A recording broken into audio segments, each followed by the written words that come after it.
grève illimitée lancée par les grandes centrales syndicales a frappé la France de paralysie, de Dunkerque à Marseille, de Brest à Strasbourg.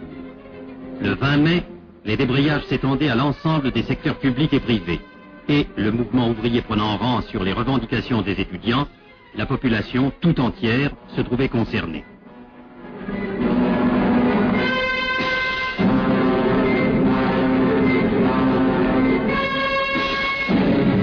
Les banques dressaient le bilan de leurs réserves, les ménagères celui de leur avoir pour un ravitaillement encore assuré. 48 heures plus tard, la motion de censure déposée par l'opposition allait être repoussée, M. Georges Pompidou obtenant à l'Assemblée 11 voix de majorité. Elles ne sont pas si faciles et que nul ne les... Mais la contestation gagnait aussi la province.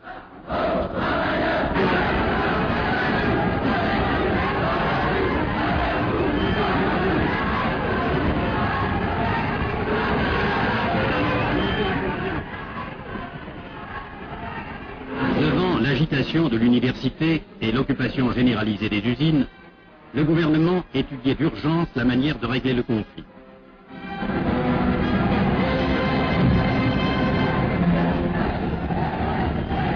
Jeudi soir, le quartier latin allait être une fois encore le théâtre de violents désordres. Malgré les appels à la discipline lancés par Alain Gesmar, les enragés n'hésiteraient pas à franchir le no man's land séparant les manifestants des forces de l'ordre. Pour la plupart étrangers au milieu étudiant, les provocateurs allaient la nuit durant saccager la place et le boulevard Saint-Michel.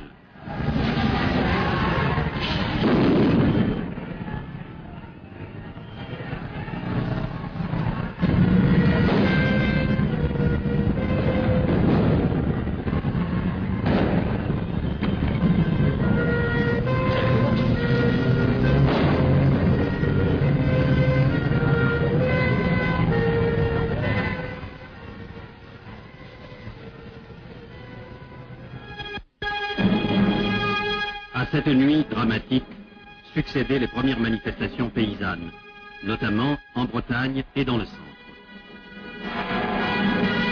Le même jour, près de Forbach, près de 500 étudiants allemands et français attendaient Daniel Cohn-Bendit à la frontière. Le leader du mouvement du 22 mars refusait de signer son arrêté d'interdiction de séjour. Ce n'est pas mon expulsion qui réglera les problèmes de la France. Je reviendrai, dit-il, avant d'être reconduit vers l'Allemagne.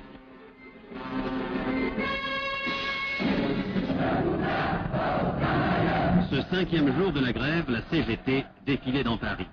D'un calme remarquable, la manifestation se poursuivait à l'heure où le général de Gaulle reconnaissait dans son discours la nécessité d'une mutation sociale.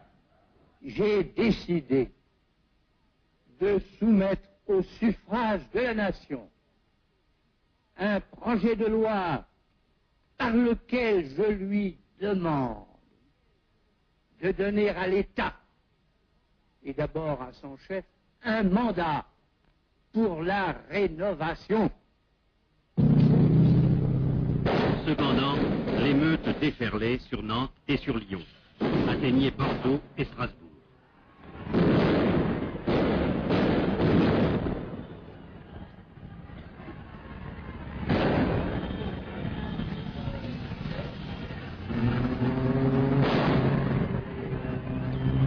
À Paris, ce fut une nuit de fureur. Des éléments incontrôlés se mêlaient aux étudiants en colère, et le quartier latin, jusqu'à l'aube, allait être secoué de violence telle qu'on n'en avait jamais vu.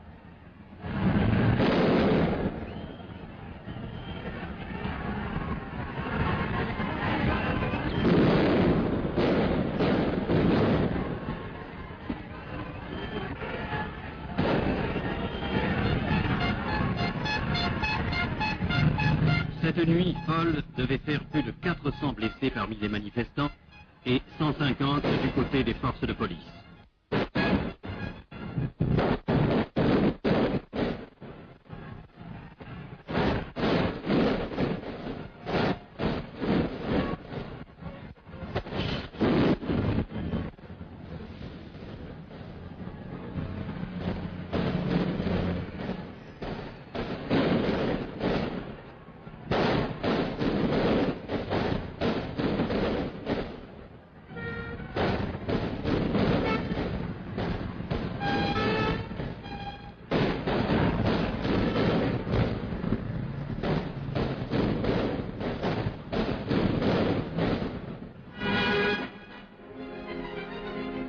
Au petit jour, la France, stupéfaite, angoissée, faisait le compte de ses plaies. L'UNEF condamnait la violence par la voix de Jacques Sauvageot, qui appellerait un peu plus tard à une autre manifestation. Et c'est dans l'atmosphère tendue, suscitée par l'émeute, que la discussion s'ouvrait enfin entre le gouvernement, le patronat et les syndicats.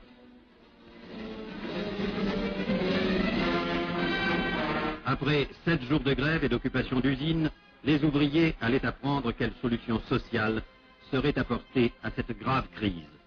La France, elle, attendait de retrouver la vie dans un nouveau climat de justice et de paix.